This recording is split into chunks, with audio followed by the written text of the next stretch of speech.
আসসালামু আলাইকুম রহমতুল্লাহ। মদিনার মাটিতে দুটো জিনিস ডিরেক্টলি জান্নাত থেকে এসেছে, একটি হচ্ছে উহুদ পাহাড়, আরেকটি হচ্ছে রিয়াদুল জান্নাহ।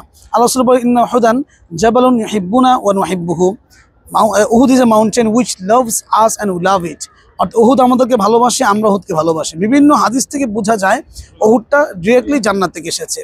আরটা হলো রিয়াদুল জান্নাহ। রাসূল সাল্লাল্লাহু আলাইহি ওয়াসাল্লাম বলেন, মা বাইনা বাইতি ওয়া মিম্বারি রাদাতুম মিন রিয়াদিল জান্নাহ। অর্থাৎ আমার ঘর এবং আমার মিম্বারের মাঝখানে জায়গাটি জান্নাতের বাগান, one of the gardens of paradise.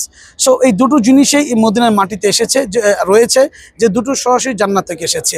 আল্লাহ পাক আমাদেরকে এই দুটো জিনিস থেকে বারাকা এবং ফুয়ুজা বারাকা হাসিল করবার তৌফিক দান করুক, এবং মদিনার মধ্যে আসলে এক ধরনের পিস আমরা ফিল করতে পারি, অসাধারণ একটা শীতলতা অনুভব করতে পারি। আল্লাহ পাক এই যে প্রশান্তি, এই যে এক ধরনের মানুষের মধ্যে এক ধরনের সৌন্দর্যতা, এটা আল্লাহ পাক সারা বিশ্বময় ছড়িয়ে দেখ, এবং বারবার আমাদেরকে মদিনায় এসে এর ফিউজে বারাকা এবং দুটো জিনিস প্রদর্শন করবার তৌফিক দান করুন।